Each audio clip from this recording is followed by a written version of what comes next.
Well, Al Jazeera is live in Tehran, Beirut, Ramallah. We're also live at the White House in the U.S., Westminster in the U.K., and right here in Doha, the Qatari capital. Zein Basravi has the developments across the Gulf. Zein, this breaking news, we found out just minutes ago that not only has Iran targeted energy infrastructure really across the region, but Qatar is saying it is suspending production of LNG, liquefied natural gas, which is its major resource. This is the very moment that we can say that this conflict now will almost certainly have global ramifications. The energy sector in this part of the world, Qatar with its liquid natural gas, Saudi with its massive oil exports, really every country in this region is in some way intrinsic to the global energy market. The Strait of Hormuz, of course, 20% of the world's energy goes through that strait. That is in peril now. This is the moment. 3 days into this conflict, it was already a certainty that this would have some kind of ramifications, but the global ramifications that will be felt by people all over the world when they're fueling their cars, when they're beginning to pay their bills, we can mark this as the moment where that begins. Yeah, and this, I think it's safe to say, is one of the worst case scenarios for Gulf countries, Qatar and Saudi Arabia included.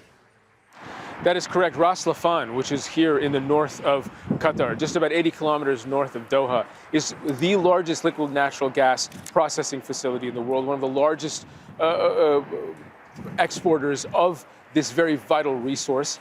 And it is the lifeblood for Qatar. It is the reason that Qatar is able to have all of the projects that it funds. It is the primary source of income, of making this country able to operate in any sort of capacity. So this hits at the core of this country's ability to run its economy. And that's the case for Saudi Arabia with its Aramco facility. And it is the case with Oman for its ports. It is the case with every country where they are now attacking not only civilian airports, but energy infrastructure. They've been attacking civilian infrastructure as well. This is really a widespread retaliation. There is a method to this madness. There is a method to this chaos. If you look at it from the Iranian point of view, they said they would do something like this. What they're trying to illustrate is one clear point. They're trying to pressure their neighboring countries, close U.S. allies, who have been in this balancing act between the United States and Iran for some time. What they're trying to do is place pressure on these countries to try to put a clock on this conflict. The thinking being that if they're able to pressure these countries into pushing the U.S. and Israel to back off, that may mean less pressure on Iran.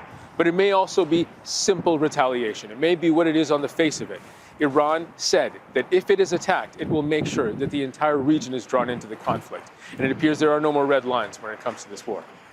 Don't miss out. Get the full picture. Subscribe to Al Jazeera for reliable news, expert insight. Like, share, stay ahead.